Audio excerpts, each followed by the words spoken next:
We read a number of great and famous books. Books by Aristotle, John Locke, Immanuel Kant, John Stuart Mill, and others. You'll notice, too, from the syllabus that we don't only read these books. We also take up contemporary political and legal controversies that raise philosophical questions. We will debate equality and inequality, affirmative action, free speech versus hate speech, same-sex marriage, military conscription, a range of practical questions. Why? Not just to enliven these abstract and distant books, but to make clear, to bring out what's at stake in our everyday lives, including our political lives, for philosophy. And so we will read these books, and we will debate these issues, and we'll see how each informs and illuminates the other. This may sound appealing enough, but here I have to issue a warning. And the warning is this: to read these books in this way, as an exercise in self-knowledge, to read them in this way carries certain risks. Risks that are both personal and political. Risks that every student of political philosophy has known. These risks spring from the fact that philosophy teaches us and unsettles us by confronting us with what we already know. There's an irony. The difficulty of this course consists in the fact that it teaches what you already know. It works by taking what we know from familiar, unquestioned settings and making it strange. That's how those examples worked. The hypotheticals with which we began, with their mix of playfulness and sobriety. It's also how these philosophical books work. Philosophy estranges us from the familiar, not by supplying new information, but by inviting and provoking a new way of seeing. But, and here's the risk, once the familiar turns strange, it's never quite the same again. Self-knowledge is like lost innocence. However unsettling you find it, it can never be unthought or unknown. What makes this enterprise difficult, but also riveting, is that moral and political philosophy is a story, and you don't know where the story will lead, but what you do know is that the story is about you. Those are the personal risks. Now, what of the political risks? One way of introducing a course like this would be to promise you that by reading these books and debating these issues, you will become a better, more responsible citizen. You will examine the presuppositions of public policy. You will hone your political judgment.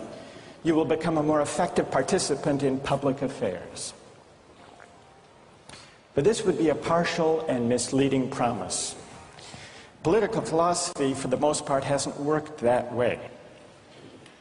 You have to allow for the possibility that political philosophy may make you a worse citizen rather than a better one, or at least a worse citizen before it makes you a better one. And that's because philosophy is a distancing, even debilitating activity. And you see this going back to Socrates. There's a dialogue, the Gorgias, in which one of Socrates' friends, Callicles, tries to talk him out of philosophizing. Callicles tells Socrates, philosophy is a pretty toy if one indulges in it with moderation at the right time of life. But if one pursues it further than one should, it is absolute ruin. Take my advice, Callicles says. Abandon argument. Learn the accomplishments of active life. Take for your models not those people who spend their time on these petty quibbles, but those who have a good livelihood and reputation and many other blessings. So Callicles is really saying to Socrates, quit philosophizing, get real, go to business school. And Callicles did have a point. He had a point because philosophy distances us from conventions, from established assumptions, and from settled beliefs. Those are the risks, personal and political. And in the face of these risks, there is a characteristic evasion. The name of the evasion is skepticism. It's the idea, well, it goes something like this. We didn't resolve once and for all either the cases or the principles we were arguing when we began. And if Aristotle and Locke and Kant and Mill haven't solved these questions after all of these years, who are we to think that we here in Sanders Theatre over the course of a semester can resolve them? And so maybe it's just a matter of each person having his or her own principles and there's nothing more to be said about it. No way of reasoning. That's the evasion of skepticism. To which I would offer the following reply. It's true, these questions have been debated for a very long time. But the very fact that they have recurred and persisted may suggest that though they're impossible in one sense, they're unavoidable in another. And the reason they're unavoidable, the reason they're inescapable, is that we live some answer to these questions every day. So skepticism, just throwing up your hands and giving up on moral reflection, is no solution. Immanuel Kant described very well the problem with skepticism when he wrote, "Skepticism is a resting place for human reason, where it can reflect upon its dogmatic wanderings, but it is no dwelling place for permanent settlement. Simply to acquiesce in skepticism," Kant wrote, "can never suffice to overcome the restlessness of reason." I've tried to suggest through these stories and these arguments some sense of the risks and temptations, of the perils and the possibilities. I would simply conclude by saying that the aim of this course is to awaken the restlessness of reason and to see where it might lead. Thank you very much.